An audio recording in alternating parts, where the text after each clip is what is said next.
আসসালামু আলাইকুম। আই দৃশ্যালি আমনগর নোয়াখালী সুবর্ণচর রতন কইয়ের ভাই আর হিসেবে দেখছেন নি এ মিয়ার নাম হলো মিজানুর রহমান বাদল।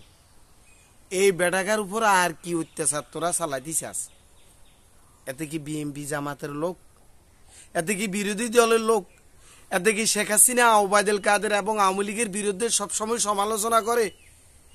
এতে কি কয়েকশো কোটি টাকার মালিক হয়ে গেছে অবৈধভাবে আত্মসাৎ করি?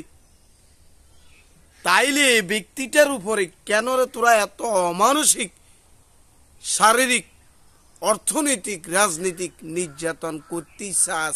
কররে কি কারণে? সে কি ক্ষতি করছি তোমাদের?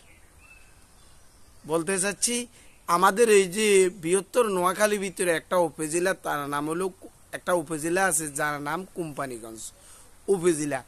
যে উপজেলা থেকে বর্তমানে বারবার আওয়ামী লীগের তিনবারের টানা সাধারণ সম্পাদক নির্বাচিত হয়েছেন, যে উপজেলা থেকে আপনার বারবার টানা সড়ক সেতু মন্ত্রী নির্বাচিত হয়েছেন এবং আছেন, সেই ওবায়দুল কাদের এমপির এলাকার উপজেলা আওয়ামী লীগের সাধারণ সম্পাদক এই মিজানুর রহমান বাদল। এই মিজানুর রহমান বাদল আসলে একজন ভালো, সৎ, আদর্শবান বঙ্গবন্ধুর সৈনিক। এই বঙ্গবন্ধুর সৈনিক তার এই কোম্পানিগঞ্জ উপজেলাতে মন্ত্রী ওবায়দুল কাদেরের ভাই মির্জা কাদেরের হাতে ব্যাপক নির্যাতন, নিপীড়ন, শারীরিক, অর্থনৈতিকভাবে হচ্ছে। কেন, কি কারণে? সাধারণ মানুষ মুখ খুলতে পারতেছে না, সাংবাদিকেরা ভয়ে লেখালেখি করতে পারতেছে না।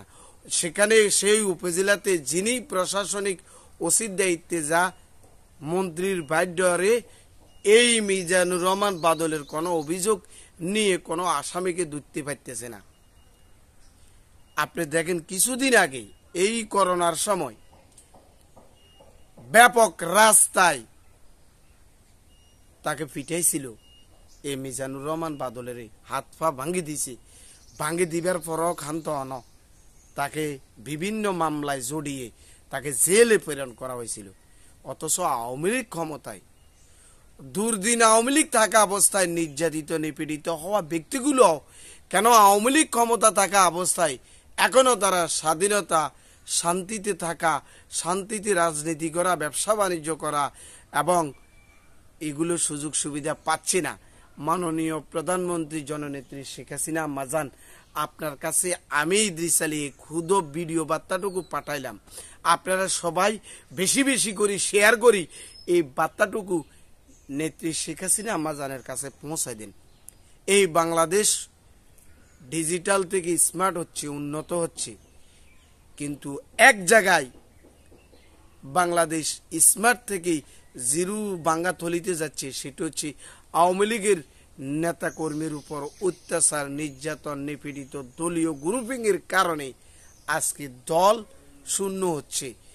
নেত্রী শেখ হাসিনা আম্মাজানের কাছে আমার এই মেধা থেকে যাচাই করা ভিডিওটুকু আপনারা শেয়ার করে পৌঁছায় দেন। মিজানুর রহমান বাদল নোয়াখালী কোম্পানিগঞ্জ উপজেলার আওয়ামী লীগের একজন সাধারণ সম্পাদক। তার হাতে গড়া হাজার হাজার, শত শত আওয়ামী লীগ, যুবলীগ, ছাত্রলীগ আজ নিরাপদে নাই। শুধু তাকে সমর্থন করে বিদায়, তাকে ভালোবাসে বিদায়, শেখ হাসিনাকে ভালোবাসে বিদায়, ওবায়দুল কাদেরকে ভালোবাসে বিদায়।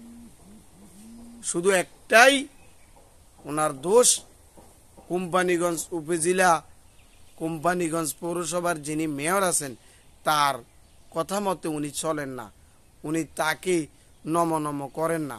এই ফেসটাই এখানে, আর কোথাও ফেস নাই। তো এই জন্য বলতেছি, এই ভালো লোকের কদর আওয়ামী লীগ থেকে যদি হারিয়ে যায়, এই ভালো লোকগুলো যদি আওয়ামী লীগ থেকে বিচ্ছিন্ন হয়ে নির্যাতন, নিপীড়িত, অত্যাচার হয়ে চলে যায়, তাইলে তো আওয়ামী লীগ আন্ডা, বিএমপি জামাত লীগ যেন আওয়ামী লীগ আগামীতে শুধু আন্ডা, শুধু একমাত্র উনি ওনাদের কারণে। তো মিজানুর রহমান বাদল সাহেবের জন্য শুভকামনা রইল। দল ওনাকে যথেষ্ট পরিমাণে মূল্যায়ন যেন করে এবং তার পাশেই যেন অতি দ্রুত মাননীয় প্রধানমন্ত্রী এবং মাননীয় সড়ক সেতু মন্ত্রী দাঁড়ায়, সেই আবেদনটুকু করি। আল্লাহ হাফেজ, আসসালামু আলাইকুম।